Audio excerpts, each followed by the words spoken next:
Shots fired. Not in anger, but in jubilation. The Taliban had its capital and its country back. The last US C-17 transporter just roared into Kabul's night. Tonight's withdrawal signifies both the end of the military component of the evacuation, but also the end of the nearly 20-year mission that began in Afghanistan shortly after September 11, 2001.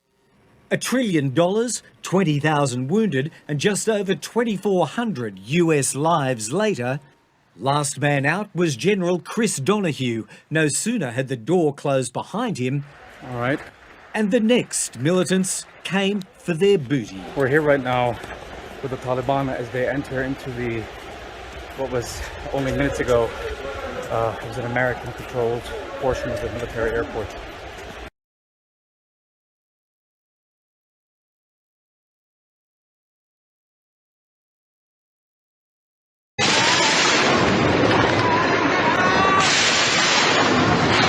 The Syrian regime and its allied militias hit a mosque in the southern city of Daraa.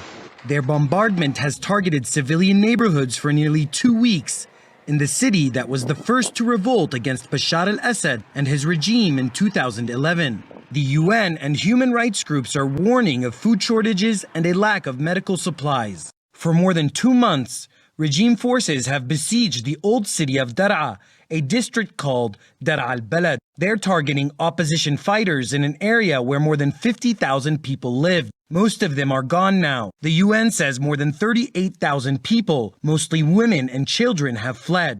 A small group of fighters and their families were forced out after a reconciliation deal brokered by Russia failed last week.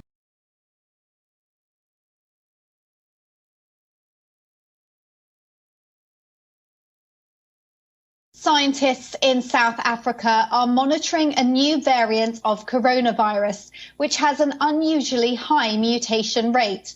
According to the National Institute for Communicable Diseases, the frequency of the new variant has increased in recent months.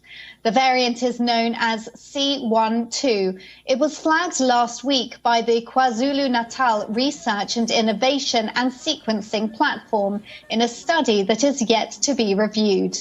The majority of South Africa's COVID-19 cases are caused by the Delta variant, which was first identified in India.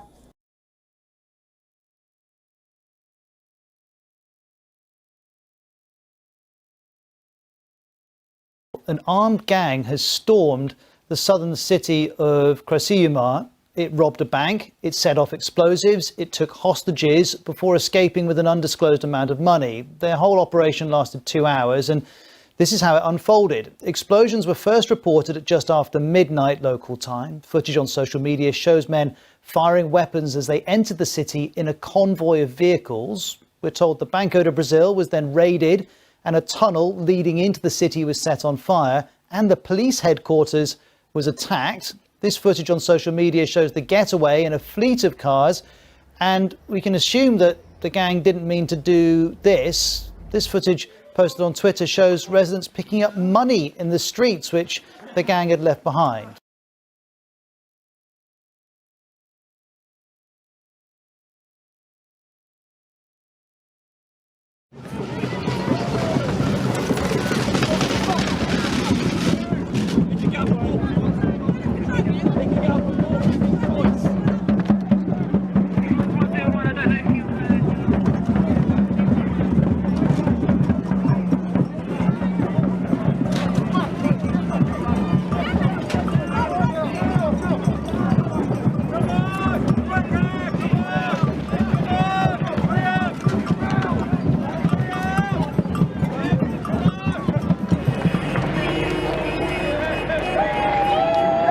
Because I think our voices are heard louder when we come in a professional capacity, and I've got an opportunity to tell my story as a doctor and talk about what I see as a result of air pollution.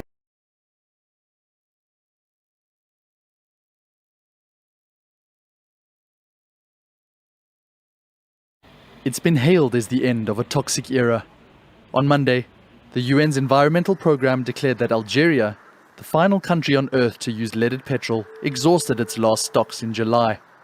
It brings an end to the organization's 19-year campaign to rid the world of the poisonous substance. The dangers of lead have been well documented for many centuries, yet in the 1920s it was added to petrol for the first time in efforts to make cars more powerful. For 50 years, this was the norm until more developed nations started phasing it out. But by 2002, many countries were still using leaded petrol, prompting the UN to push ahead with their now successful offensive.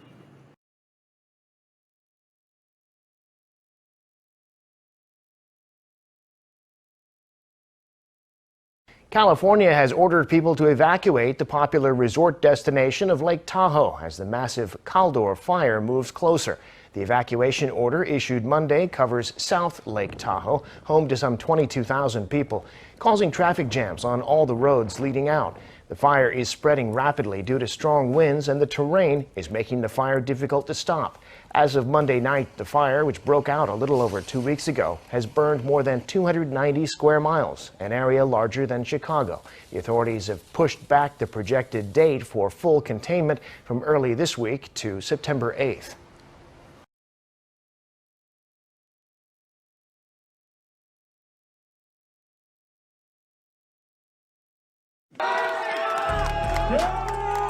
You're watching 8 Ukrainian strongmen set a national record by pulling the world's largest and heaviest cargo plane. Its official name is Antonov 225. Placed in 2 lines, the athletes managed to move Antonov 4.3 meters, or a little more than 13 feet, in 1 minute and 13 seconds. Representatives from Ukraine's national record book said they'll apply for the Guinness World Record. Antonov was built in the Soviet Union in 1988. It was developed to transport the Soviet Buran space shuttle and other heavy cargo. After the Soviet Union collapsed, the Buran program was shut down and the plane was left in Ukraine. The feat is dedicated to the 30th anniversary of Ukraine's independence.